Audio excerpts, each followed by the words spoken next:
Hello everyone, how are you doing? It's teacher Emmanuel here again, and welcome back to our YouTube channel called Del Otro Lado del Inglés.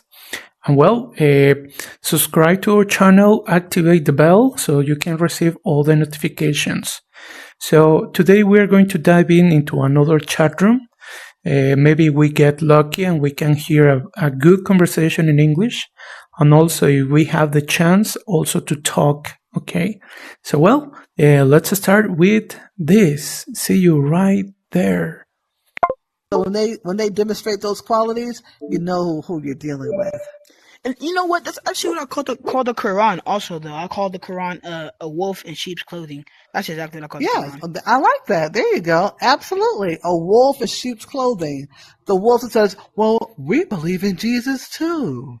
Come on over here," but you don't believe in who Jesus says that he is. Hey, right. John, how are you? I'm so that's exactly why I call the Quran a wolf in sheep's clothing.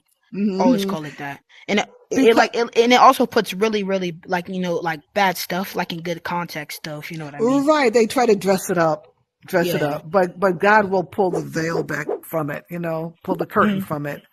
Yeah, they try to fix it up. That's right, the great deceiver.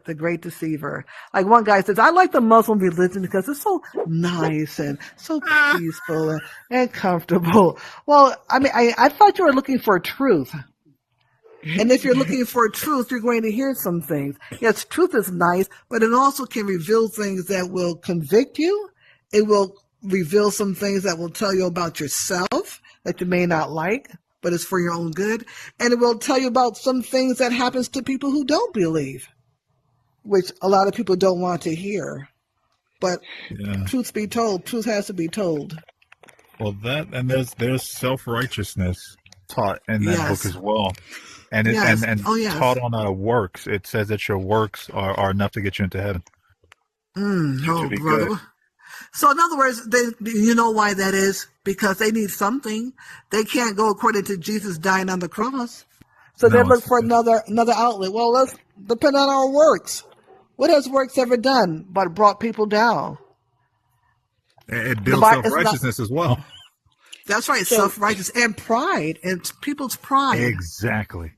So Bernie, this is a question I studied, and I've did a lot of research on it. I mean, a lot of research. I'm not even joking. I did a lot of research. I'm really interested in this. Mm-hmm. So, it's about birthdays, right? It's about cake, right? Putting candles in it, and I looked up the what the candles come from, the cake, and it like traces all the way back to Greek god, to pagan gods, to Egyptians.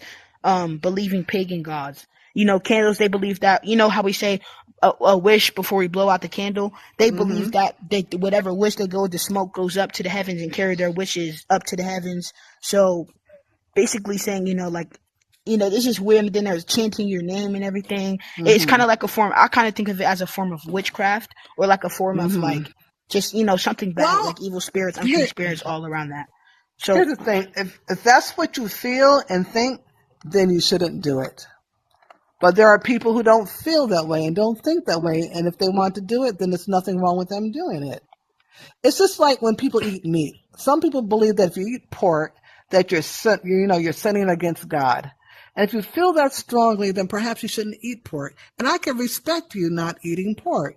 But if I want to eat pork, I won't eat it in front of you because I know that it offends you. So I'll wait till I get away from you because I know better, and I know that my food is not sacrificed unto idols. And even if it was sacrificed unto idols, I know that Jesus says that all foods are good to eat. Yep. But in the Bible it says,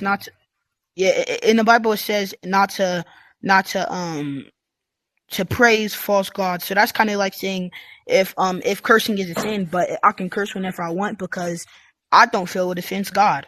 So now it's a question. Now it's it's a truth and like a non-truth. So it's either you can do that or you can't do that, and that's what I'm trying to find. And that's why you need to read the Bible. And I do, yeah. But that's why. But you obviously you're more knowledgeable than me about the Bible, so I'm asking. So let me give you a scripture. It says this. Watch this, and perhaps this can help you out with the birthday cake too. Okay. Because even the Christmas tree, now if you want to use it as a pagan, you can use anything as a pagan thing, whatever you want to do, whether it's cake or whether it's something, an object, anything can become pagan. Even you yourself can become pagan. You see? But it's the way you look. It's the way you look at something. Now, people looked at Christ and thought he was pagan. They thought he was a blasphemer. That's in their perception. So it's your perception. So in other words, in Romans 14 it says, "It is good neither to eat flesh, nor to drink wine, nor anything whereby your brother stumbles."